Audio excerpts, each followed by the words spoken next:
For today's video guys, harvest tayo ng ating pole beans. Tingnan mo yung ating pole beans guys. Oh, ano na siya, ready to harvest na talaga.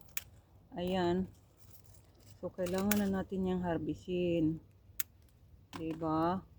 May mga iba na hindi pa gaano, yan, kunin na natin yan kasi hindi na yan sila magbubunga kapag hindi natin harvestin yan. Mag-i-stop na ng bunga. Ayan, para magkaroon ba sila ng ano, yung mga bago, diba? Ayan talaga kapag ayan lalaki na ng bunga nila guys. Hindi pa gaano yan. May mga iba pa na hindi pa gaano, so hayaan na muna natin yan.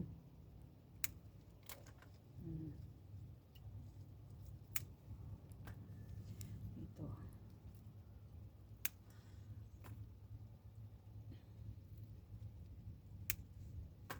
Para mag-ano pa siya. Kapag may tinanim talaga mga lalabs, ayan.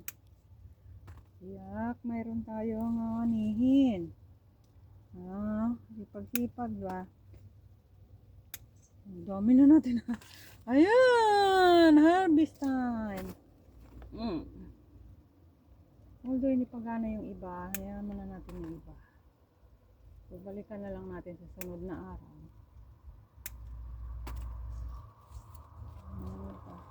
Ayan dito sa ilalim, ayan pa dito. Ayan. Meron pa dito.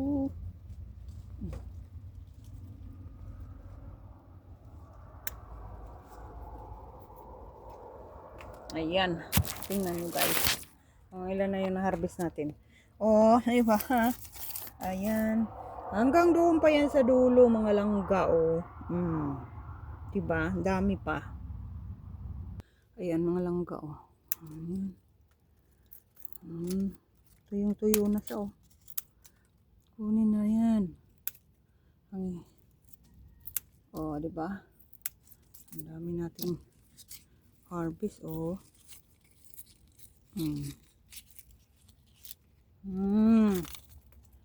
Ayan, habang hindi pa mainit ang panahon, ayan, harvestin.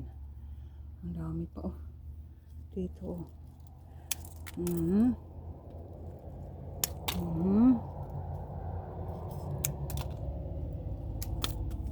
diretso na yan sa ating basket. So mayroon na naman akong pang start next year. Tingnan mo yan talaga. Gagawin ko dito, ipi-freezer ko itong mga lalabs para sa winter. Mayroon akong vegetables, alisan ng balat. Ayan, diba? Ang dami na. Oh my god.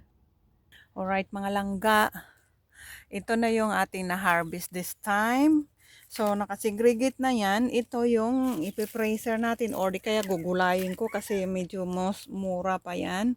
Ito naman yung babalatan natin, yung green pa, kasi ipe-freezer din natin para sa ating green pea salad.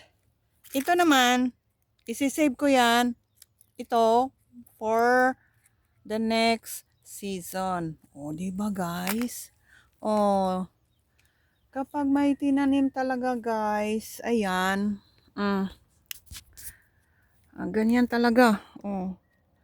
So ito yung na-harvest natin, kung gaano kadami yan. Bibilihin mo pa ba yan sa market? Sipag lang talaga guys, sipag. At saka determinasyon sa pagtatanim. Alright, have a wonderful day guys.